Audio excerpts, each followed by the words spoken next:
शाम के 4 बज रहे थे। मैं बहुत एक्साइटेड और खुश था क्योंकि आज मैं पहली बार आकांक्षा से मिलूंगा। पहले थोड़े नखरे दिखाऊंगा, फिर थोड़ा गुस्सा करूंगा, लेकिन आखिर में मान जाऊंगा। हमारी गलतफहमी तो ऑलरेडी दूर हो चुकी थी, लेकिन ये बात आकांक्षा को नहीं पता था। लेकिन आकांक्षा से मिलने से पहले मुझे मोहित ने भी बुलाया था, वही कैफे में 6 बजे, और ये बात मुझे खाई जा रही थी। लेकिन फिर मेरा दिल कह रहा था कि शायद उसे भी माफी मांगनी हो सामने से। तो मैं रेडी होने लगा। हालांकि टाइम बहुत बची थी, अभी 7 बजने में, बट मैं कोई रिस्क नहीं लेना चाहता था आज। मैं आज अपनी फेवरेट शर्ट पहनने लगा, फ्लोरल हाफ शर्ट और उसके साथ ब्लैक कलर की जीन्स, वाइट स्नीकर्स के साथ। अपनी स्कूल बैग और कुछ पैसे लेकर मैं निकलने लगा घर से। तो मेरी मम्मी ने पूछा कहाँ जा रहा है इतना बंद थन के। तो मैंने हंसते हुए कह दिया, यार मम्मी थोड़ा ऐसे ही बाहर जा रहा हूँ घूमने, आकर बताता हूँ। ये कहकर मैं निकल गया वहां से। ठीक है, बट जल्दी वापस आ जाना, नहीं तो पापा फिर से गुस्सा करेंगे, मम्मी ने पीछे से आवाज लगाई। Royals cafe. पहली बार मैं आया था इस जगह पे। कभी जरूरत ही नहीं पड़ी थी या कोई बुलाने वाला मिला ही नहीं था।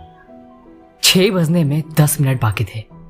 तभी एक वेटर मेरे टेबल पर आता है और उन्होंने पूछा, सर कुछ ऑर्डर करेंगे आप? मैंने बोला, हाँ मेरी एक दोस्त आ रही है, उसके आने के बाद करता हूँ। ओके सर, उसने कहा। दोस्त? क्या आकांक्षा मेरी दोस्त बन गई थी? कहीं मैं थोड़ा ज्यादा जल्दी तो नहीं जा रहा था? ये सब ख्याल थे मेरे मन में। तभी मुझे श्रुति का कॉल आता है। मैंने कॉल उठा लिया। ओए, तुम मेरा कॉल क्यों नहीं उठा रहा था इतने दिन से? तेरी नाराजगी आकांक्षा से थी, फिर मुझसे क्यों नहीं बात कर रहा था तू? शौर्य यार श्रुति, तू ना मेरे को आराम से डांट लियो। आज मैं आकांक्षा से मिलने आया हूं। पर उसने तो तुझे 7 बजे बुलाया था ना? तुझे पता है? मैंने पूछा। ओए हेलो, आकांक्षा मेरी भी दोस्त है। अच्छा हाँ, तूने बताया नहीं, 6 बजे ही क्यों आ गया उधर? उसने कहा। यार 6 बजे मुझे मोहित ने बुलाया है, शायद उसे भी मुझसे कुछ बात करनी है। मैंने कहा। मोहित ने? उसने पूछा। मैंने कहा हाँ यार, चल तू छोड़ ये सब, प्लीज आकांक्षा को ये सब मत बता दियो कि मुझे सब कुछ पता चल गया। उसने कहा, अच्छा मतलब तू अब उसे तड़पाएगा? एक श्रुति ही थी जिसे पता था मैं आकांक्षा को पसंद करता हूं। उसने कहा, चल ऑल द बेस्ट। तभी मैंने देखा कि मोहित आ रहा है अपने कुछ 3-4 दोस्तों के साथ। ओके बाय श्रुति, मैं तुझसे बाद में बात करता हूँ। और मैं कॉल बिना कट किए ही फोन अपने टेबल पर रख दिया। ओए सुन सुन सुन, उसने कहा। हेलो मोहित, मैंने अपनी हाथ बढ़ाई हाथ मिलाने के लिए, पर उसने डायरेक्ट मेरा कॉलर पकड़ लिया और कहा, देख ज्यादा होशियार बनने की कोशिश मत कर। तेरे कारण मुझे पहली बार किसी लड़की ने सुनाया है। जहां लड़कियां मुझसे बात करने के लिए मरती है, वहीं आकांक्षा मुझसे बात नहीं करना चाह रही, सिर्फ तेरे वजह से। वो चाहती है मैं तुझसे माफी मांगू। अबे छोड़, देख एक बात अपने दिमाग में गांठ बांध ले, आकांक्षा को मैं पसंद करता हूँ और आकांक्षा मेरी है, तो उससे दूर रह और उसके ज्यादा आने की तो कोशिश करना भी मत, वरना बुरा पिटेगा। आकांक्षा को तो मैं कैसे भी मना लूंगा, तू अभी घर निकल यहां से। ये कहकर उसने मुझे धक्का दिया और मैं नीचे गिर गया। वहां मौजूद सारे लोग हमें देखने लगे। उसने मुझे बोलने का एक भी मौका नहीं दिया। बचपन से ही मैं लड़ाई झगड़े से हमेशा दूर रहा करता था।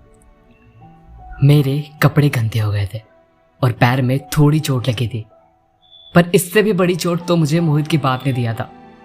अगर आकांक्षा के लिए रुका तो फिर मोहित मुझे नहीं छोड़ेगा, और चला गया तो आकांक्षा से फिर कभी नजरें नहीं मिला पाऊंगा। मोहित और उसके दोस्त मुझे गुस्से से देख रहे थे।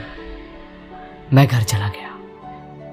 हाँ डरपोक था मैं, क्योंकि मुझे लगा अगर मैं इधर आज रुक भी गया तो पता नहीं आकांक्षा कभी मेरी हो पाएगी भी या नहीं, और क्या वो मुझे पसंद करती थी।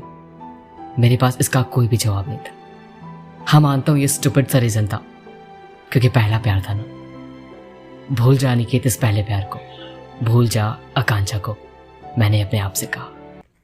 8 बज गए थे, अब इंतज़ार नहीं कर सकती थी मैं। आखिर नहीं ही आया ना निकेत।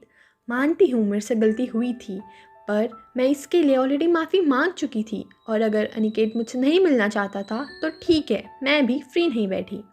ये कहकर मैं वहाँ से चली गई। बहुत उम्मीद से मैं यहाँ आई थी, ये सोचकर कि अनिकेत आएगा, मैं उससे मिलूँगी और सारी बातें सच सच बता दूँगी।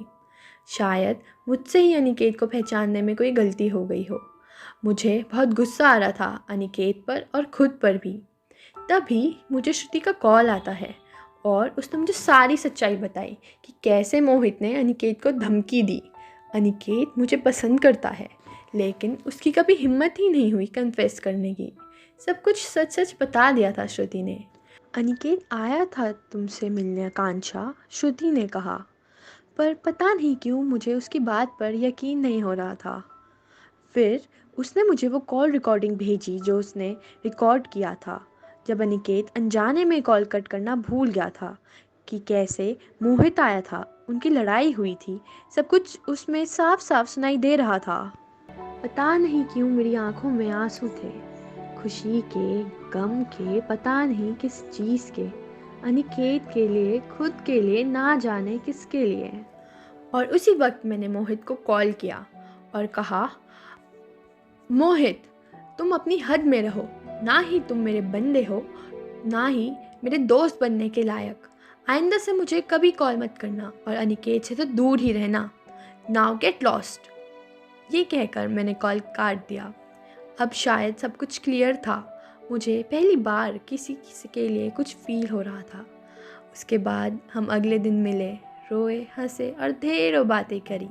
उस वक्त तो मैं बोल ही नहीं पाई, पर शायद मुझे भी अनिकेत अच्छा लगने लग गया था। अब देखो, आगे की कहानी तो मैं आपको बड़े आराम से सुना सकता हूँ सीजन 2 में, लेकिन फिर मुझे मज़ा नहीं आएगा सुनाने में, क्योंकि हमारी स्टोरी की ना हैप्पी एंडिंग हुई ना ही कोई सैड एंडिंग। मैं और आकांक्षा क्लास 12 के रिजल्ट तक एक दूसरे से मिलते रहे, बातें करते रहे, लेकिन उसके बाद वो सीए की तैयारी करने के लिए बाहर चली गई और मैं दीवाना पोइट्री, शायरी और न जाने क्या क्या नहीं करने लगा। लेकिन उसके लिए नहीं, बल्कि इसलिए क्योंकि ये चीज़ें मुझे खुशी देने लगी थी। लेकिन हाँ, शायद उसके बाद भी हम अच्छे फ्रेंड थे। सॉरी, अच्छे फ्रेंड हैं।